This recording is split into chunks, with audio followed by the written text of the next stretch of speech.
जय हिंद दोस्तों, स्वागत है आपका आपके अपने परिवार रैंकर्स गुरुकुल यूट्यूब चैनल पे। तो जी हाँ, एसएससी सीजीएल 2021 के टीयर 3 का रिजल्ट जो है वो आउट हो चुका है, यानी कट ऑफ आ चुकी है। आप लोगों को काफ़ी ज़्यादा कैओस होगा कि कट ऑफ कितनी गई है। ठीक है, आपको अपने नाम को भी जो है जानने की बहुत इच्छा होगी कि क्या आपका नाम लिस्ट 3 में है तो सिलेक्शन होगा नहीं होगा, लिस्ट 4 में है तो सिलेक्शन होगा या नहीं होगा, फाइनल तक आप पहुँचेंगे या नहीं पहुँचेंगे। ऐसे आपके सभी सवालों के जवाब आपको इस वीडियो में मिलने वाला है।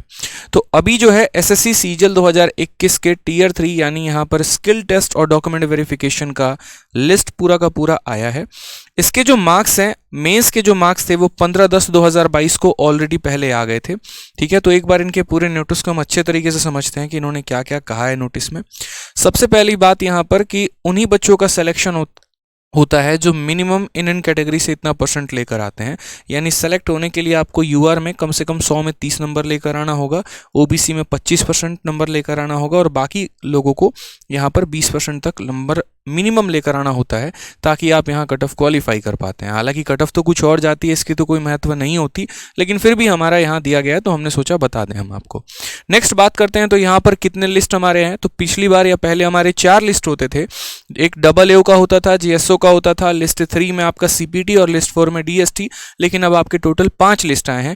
मैंने पांचों लिस्ट को टेलीग्राम पर अपलोड कर दिया है। रैंकर्स गुरुकुल और मैथ्स भाई आदित्य रंजन हमारे दोनों टेलीग्राम है, दोनों से आप देख सकते हैं। लिस्ट 1 जो होता है वो मेरे भाई AA का पेपर होता है। ये पेपर टोटल 900 नंबर का होता था पहले, हालांकि अब पैटर्न बदल गया है तो अब इसका जो वेटेज है वो कुछ और है। ठीक है, तो इसकी जो कट ऑफ आती है वो 900 में आती है।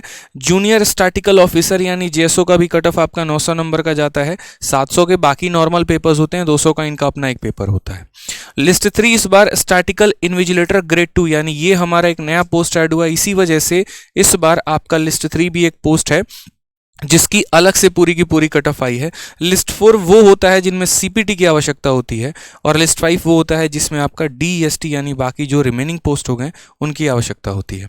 सभी लिस्ट को अगर हम एक बार अच्छे से देखें तो कट ऑफ कितनी गई है वो जरा हम देखते हैं। तो सबसे पहले AA की बात हम करते हैं तो AA में जो हमारा गया है वो जनरल से कट ऑफ गया है 636 और ये कट ऑफ कितने में है तो आउट ऑफ 900 में है। उसके बाद अगर हम बात करते हैं ओबीसी का तो ओबीसी का कट ऑफ 574 गया है, ये हमारा कितने में है तो ये भी आउट ऑफ 900 में है। ठीक है, नेक्स्ट बात अगर हम करें यहाँ पर तो ये हमारा किसका AA का, AA वालों को यहाँ सीपीटी और बाकी डीएसटी की कोई आवश्यकता नहीं होती है, इन्हें नहीं देना होता। अगर हम बात करते हैं जीएसओ को लेकर, अच्छा इसमें कितने कैंडिडेट यहाँ पर शॉर्टलिस्ट किए गए हैं। सबसे पहली बात डॉक्यूमेंट वेरिफिकेशन के लिए ये आप लोगों को थोड़ी सी उत्सुकता होगी, तो ये बहुत अच्छे तरीके से शुरू में ही दिया गया है। कितने कैंडिडेट्स हैं यहाँ पर, इनका ज़्यादा नंबर तो मेंशन्ड यहाँ नहीं है, खैर हम बाद में इनका टोटल देख लेंगे। ठीक है, तो अगर हम बात करते हैं तो AA में टोटल यहाँ कितने कैंडिडेट को शॉर्टलिस्ट किया गया 2570 यानी 2500 कैंडिडेट को लगभग AA की लिस्ट में सेलेक्ट किया गया है। इसके अलावा अगर हम बात करते हैं तो लिस्ट 2 जो है, जो हमारा जीएसओ का लिस्ट है, साफ तौर पर यहाँ लिखा हुआ है लिस्ट 1 के बाद लिस्ट 2 में जीएसओ के लिए, तो इसमें टोटल 504 कैंडिडेट सेलेक्ट हुए हैं और इनका जो कट ऑफ गया है वो हमारा गया है यूआर का 594 और उसके बाद ओबीसी का 593। बहुत ज़्यादा कुछ फर्क नहीं है यहाँ पर जनरल और यूआर के कट ऑफ में, सॉरी जनरल में और ओबीसी के कट ऑफ में सेम ही है लगभग यहाँ अगर हम बात करते हैं तो। और ईडब्ल्यूएस का हर जगह पर जो कट ऑफ है वो हर जगह पर ओबीसी से कम ही है दोस्त।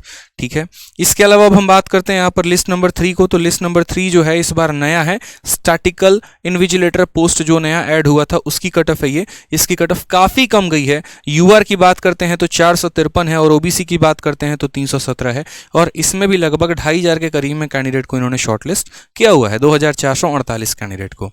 नेक्स्ट अगर हम बात करते हैं यहाँ पर तो लिस्ट नंबर 4 हो जाता है जिनमें सीपीटी की आवश्यकता होती है, जैसे कि आपका सेंट्रल सेक्रेटेरिएट का जॉब हो गया, एक्साइज इंस्पेक्टर का हो गया, ये सब जिनमें आपको यहाँ पर टाइपिंग तो चाहिए ही चाहिए होता है, साथ में आपको MS एक्सेल और पावर पॉइंट ये दोनों बनाकर देने होते हैं, उन्हें हम सीपीटी कहते हैं, कंप्यूटर प्रोफिशिएंसी टेस्ट यहाँ पर। तो इसमें जो है आपकी कट ऑफ जो गई है जिसका सबसे ज़्यादा बच्चों को इंतजार रहता है वो यही है। और इसमें अगर आप देखेंगे तो जनरल का कट ऑफ जो है 564 गया है और ये कट ऑफ आउट ऑफ कितना है तो 7 100 है आपका, क्योंकि प्री का पेपर 200 का हो गया, दोनों मेंस के पेपर 400 के हो गए, 100 नंबर का डिस्क्रिप्टिव, तो 700 में आपका जनरल का कट ऑफ इतना गया और ओबीसी का 550 गया। बहुत ज़्यादा डिफरेंस यहाँ पर नहीं है और मुझे लग रहा है कि जो फाइनल मेरिट लिस्ट इसकी बनेगी उसमें बहुत ज़्यादा डिफरेंस रहने वाला है नहीं। और जैसा कि मैंने आपको बताया कि ईडब्ल्यूएस का कट ऑफ हर जगह ओबीसी से कम है, तो यहाँ पर भी इसकी कट ऑफ कमी है। इसमें कुल मिलाकर हमारा 7197 लोगों को क्वालिफाई कराया गया, मतलब इतने लोगों को बुलाया गया यहाँ पर डीवी के लिए और बाकी टाइपिंग के लिए। अब अगर हम नेक्स्ट बात करते हैं यहाँ पर नेक्स्ट स्टेज की, तो लास्ट हमारा है लिस्ट नंबर 5।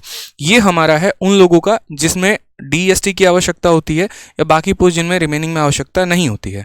असल में लिस्ट 3 में जितने लोग होते हैं वो सारे के सारे लिस्ट 4 में होते ही होते हैं, ठीक है।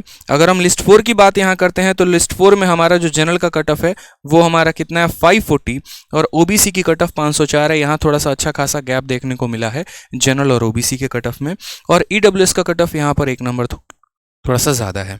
टोटल कैंडिडेट यहाँ 2,22,000 यहाँ पर अपीयर 2,22,000 कह रहा हूँ, 22,203 जो है हमारे कैंडिडेट इसमें बुलाए गए हैं, ठीक है। अगर हम बात करते हैं यहाँ पर तो इसके नीचे थोड़ी सी और भी जानकारी दी है। ये कुछ बच्चों का रिजल्ट है जिसको विठल एसएससी रखती है कुछ कारण के कारण, बाद में उसे रिलीज करती है। अब यहाँ पर होगा आपका कि स्किल टेस्ट का डेट क्या है और साथ में हमारे फाइनल नंबर किस दिन जारी होने वाले हैं, तो वो सारी बातें यहाँ पर आपको बता दी गई है।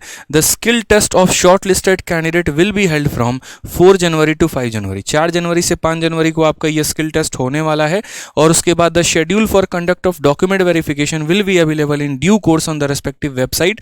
मतलब इसका इन्होंने डेट नहीं दिया है, ठीक है। साथ में हम बात करते हैं मार्क्स को भी लेकर, तो मार्क्स ऑफ द क्वालिफाइड या non qualified will be hosted on 30 December, ठीक है, on the commission website. Candidate may check their individual marks from 30 December to यहाँ पर 13 January by using their login ID and password.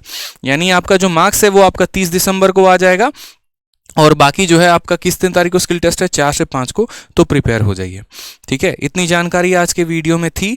बाकी जिनका selection list 3 में है, बढ़िया नंबर अगर है तो आपका सिलेक्शन हो जाएगा। लिस्ट 4 वालों को थोड़ा सा हमेशा से खतरा रहता है क्योंकि हर बार लिस्ट 4 में नाम इस बार तो ये लिस्ट 5 में होगा ना जिसमें डीएसटी की है, तो डीएसटी वालों को हमेशा थोड़ा सा खतरा मेंटेन रहता है कि क्या पता होगा कि नहीं होगा। तो अगर आपके कट ऑफ से नंबर ज़्यादा हैं, थोड़े से अच्छे हैं, ठीक है, तो आप वहाँ पर बढ़िया तरीके से क्वालिफाई कर पाएंगे। लेकिन अगर आपका कट ऑफ के बराबर नंबर है तो आपके लिए थोड़ी सी खतरे की घंटी है, स्पेशली लिस्ट 5 वालों के लिए बात करते हैं। तो बाकी और भी डिटेल हम एक और वीडियो में शेयर अप कर लेंगे। आज के लिए मुझे लगता है इतना काफ़ी है। धन्यवाद।